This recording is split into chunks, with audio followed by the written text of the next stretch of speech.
What's up mga katuki? Ako di gihapon ang inyong host karon, Architect Jess Lauren Zabeliana. Og tara, kuyogi ko ninyo sa atong pagtuki sa nagkalain-laing mga ideya sa larangan ng arkitektura diri lang sa Tuki Tuki, Disenyo, Konstruksyon, Pag-hisgutan. Hello guys, this is our episode 2 of Tuki Tuki, and if you missed our episode 1, the link is on the description box below. So episode 1 talks about unsa na ang Tuki Tuki and the importance of getting an architect or the right professional para sa ato ang construction projects. And now, on our second episode, let's talk about the construction safety and safety protocols in the construction site, along with our second speaker, Architect Partosa, sa iyang construction site sa Cordova. Nasawi ang isang construction worker sa Cagayan de Oro City matapos tamaan ng bucket ng backhoe sa ulo. Dalawa ang kumpirmadong patay habang 11 ang sugatan nang bumigay ang sinisimentong flooring ng ginagawang gusalik sa Bonifacio Global City. Dalawang construction worker ang patay matapos bumagsak ang mechanical gondola sa isang construction site sa Cebu City. Ayon sa paunang investigasyon, mula sa 19th floor, bumagsak ang mechanical gondola sa ginagawang basement. I'm Architect Joseph Partosa, member of United Architects of the Philippines Cebu chapter. Currently, I'm the design architect of this project, EGS Asia Corporate Office. Can you explain why safety gears are so crucial for construction workers on site, and how do you ensure that the workers are properly trained to use them? The contractor clients, they usually hire PM to check how the contractor execute the proper safety measures during the constructions. Una na sila yung mga toolbox meeting to remind everyday gina. Kay di na mo everyday remind kay usually ang workers may na ay sir di lang ni sir kay samok limuot hasol ang movement madugay inana but basically you have to put sa ilang mind with every toolbox meeting na they should aware or use that certain safety gear para sa ilang aragin ng safety. Toolbox meeting is a meeting right before the construction starts. So every day, contractors has a toolbox meeting with their engineers, kinsay mga in charge during sa site, foremans, leadmans, kung say ilang buhaton today, asa na area ilang kirahon today, para at least aware sila on that day na kung say ilang trabaho. Plus that safety na ginagawa. What are the basic na safety gear items na every construction worker should wear? And if na ay mga high risk na jobs during the site, what are these specific lang po na mga gears na dapat nila may suot? First things first, of course, hard hat. Kaya mo may protective gear sa head. Next, you are into welding in something unsa na diha, mga iron works, wear a glass. Next is mask.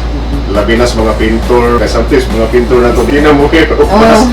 But even isang di ka pintor, you have to wear mask. Like ako, I wear good mostly sa akong mga site visit because small particle di na mo makita. Matingala na lang ka after 2-3 years nag-sinusitis na ka, loss of that mga particles nga di na to makitaan ba na pino kayo during the site visit.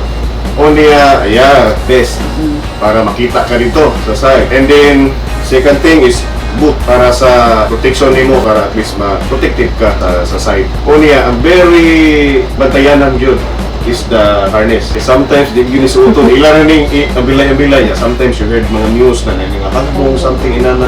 So sometimes disgrasya. During the toolbox it specify labi na on the highest stories ng trabaho na nasa babaw, they use harnesses. What are the common safety gear related mistakes that you see on construction sites, and how can they be avoided? Kana ang yung harness. So, when I talk to the people, kanang na ang like mga leadman, nga lang mo maligyan because most of them mayon na sir, kanang samok kay during the movement, kana muna di sila ganahan mo gamit. So that's the very safety gear.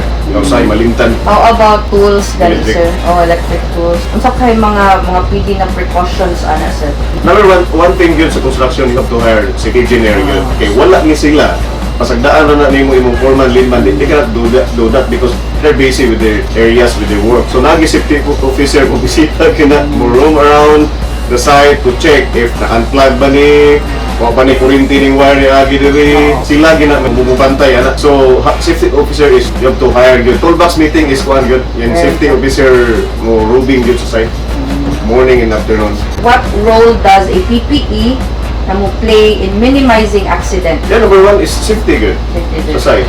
Okay, if you're using this one, mga safety gear na to, minimize yun ang kanang accident sa site. Yeah, proper execution yun during construction.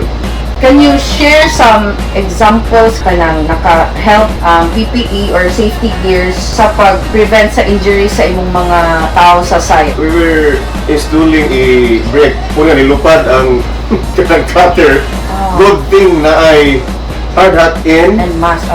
Kaya kung wala pa, Okay.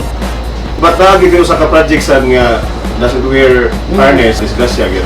So munang ako ginang i-put in mind permit during the construction na wear yung tanan anang inyong mga safety kay para lagyan na ninyo. Any last words, sir, for mga new architects na to na mo go into the construction site, go into project management? So use good proper safety gear para at least ang imong site ang imong mga contractor, engineer, musunod sa.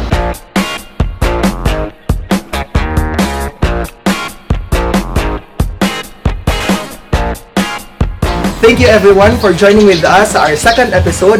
Hinaot nga mahatagan na itong importance ang construction safety protocol sa atong different construction sites. But before leaving, please don't forget to give this video a big thumbs up, hit the subscribe button and notification bell para updated mong tanan. Salamat po ni Architect Partosa sa paggahin og oras sa namo and hinaot nga naagi hapon mo sa sunod namo nga episode.